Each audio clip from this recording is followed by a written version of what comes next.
Hi everybody, I'm Sarah from Gluten Free and Dairy Free at Walt Disney World, and we are here today on a gorgeous day at Epcot to enjoy the International Flower and Garden Festival.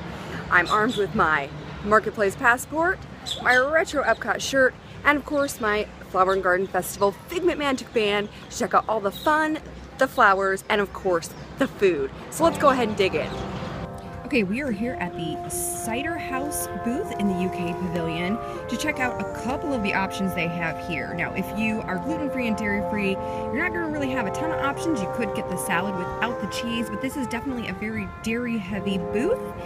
Thankfully, I have been adding a little bit of dairy into my diet, primarily with cheese, but just a little bit as my lactose intolerance seems to have improved a little bit. So we're checking a little bit of things out with dairy. And of course a cider, because how could you not get a cider at the Cider House? So first up we have a scone. Yes folks, this is a gluten-free baked good at a food festival in Epcot. This is pretty big. So the scone is actually a lemon scone. It has a raspberry sauce, and then it also normally comes with creme fraiche, but I asked for it to be removed. That's just a little too much dairy for me. So this is made with cup for cup flour. So it is definitely a dairy-filled flour base. So let's go ahead and check that out. Sorry, I can't do both of the recording at once, so you're not going to get to see my face reaction, but you'll definitely get to hear me talk about it.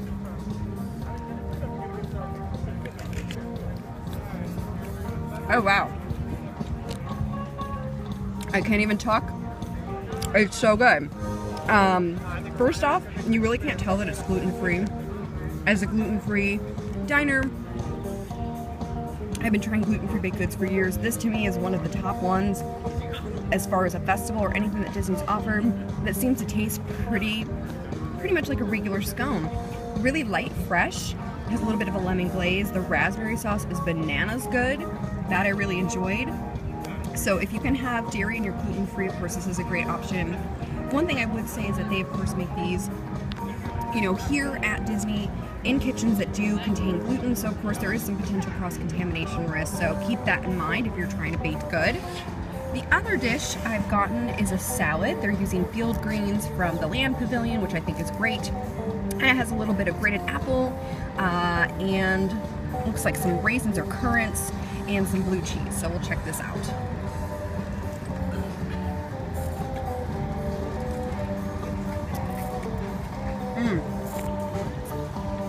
That is another great, really fresh choice. You could definitely get this without the blue cheese, but it looks like the vinaigrette maybe might have a bit of dairy in it as well. But really outstanding salad, nice fresh flavors. I love the blue cheese in it is really a little bit overpowering, so if you're not a blue cheese fan, this would not be for you. But a great salad option, a great gluten-free option. And of course, the pear cider. Cheers to you all. Can't go wrong with pear cider. That is fantastic. If you're coming to this booth and you're not getting food but just want some cider, I would go for the cider flight. There's a lot of different choices and great flavors, so Cider House definitely rules. Okay, we are here in the Japan Pavilion, and I just found out a fun discovery. So the frushi, which is not marked gluten-free on the passport, is actually gluten-free, and it's also dairy-free if you get it without the whipped cream. Having expended basically all of my dairy allocations for the week at the Cider House, I decided to make sure that everything else that I have for the rest of the day is gluten-free and dairy-free, just to limit my my dairy.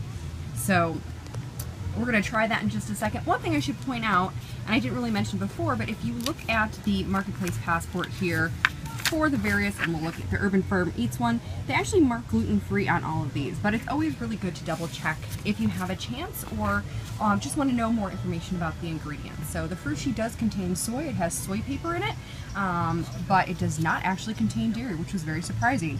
So it looks like it's melon and pineapple and a little bit of strawberry, and then a strawberry sauce, and then looks like some sesame seeds on top. Oh, actually no, that's toasted coconut. So we'll go ahead and give this a try.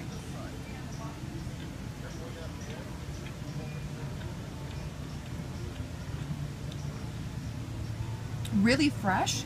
That's the first thing that comes to my mind. It's really light. It's just slightly sweet. It's not super sweet. The raspberry sauce that comes with does add a little bit more sweetness, but by and large it's actually not an overly sweet dish, just really fresh and light. So this is a great one when it's hot outside. That I love. So this is terrific. This is a great gluten-free and dairy-free option. It's unfortunate they don't mark gluten-free on the list, but I'm glad to know that now. I talked to a manager. This booth isn't owned and operated by Disney, so a lot of times they don't mark the things that are gluten-free. The same thing with the China Pavilion, the Lotus House. They have the candied strawberries. Those are gluten-free and dairy-free as well. They're just not marked that way. And of course, I still have some of my cider left. These portions, I would say, are definitely larger than the Food and Wine Festival, but a little bit more expensive. So I've got some cider. I'm going to finish that up and head to the next booth. Okay, I am here at the Smokehouse in the American Adventure Pavilion, and boy oh boy, gosh, I wish there was smell-o-vision on this recording because the smells coming from this booth are amazing. They're incredible. This is a highlight for me every year at the Flower and Garden Festival. The food here is just ridiculous. There's always at least one gluten-free dish. This year, as you can see, it is the pork ribs, and if any of you read my blog regularly, you know I never turn down pork, so this is definitely going to be one to check out. I'm going to actually not record this because it's going to be really messy, so I'll give you a post recap after I dive into these delicious looking ribs, which are gluten-free and dairy-free, so here we go. Okay guys, so I just dove into my ribs. Wow, these are fall off the bone tender, delicious. If you like pork, these are a great one. Portion is really quite big. And if you like something spicy, the corn salad underneath is a little spicy, got lots of jalapenos in it. So I'm gonna dig in, enjoy, and of course drink the last of my hard cider. So here we go, on to one last booth for today's visit to the Flower and Garden Festival. Cheers. So that's it for today. I hope you guys enjoyed following me around on my tour of the Epcot International Flower and Garden Festival, checking out some of the great eats and drinks here today. Stay tuned to my blog, Gluten-Free and Dairy-Free at Walt Disney World, for a full, longer review. And of course, check out the blog for individual reviews of each of the booths, tips, tricks, and strategies to making your experience at the Flower and Garden more magical, more tasty, and of course, safe. Thanks a lot, and we'll see you in the park soon.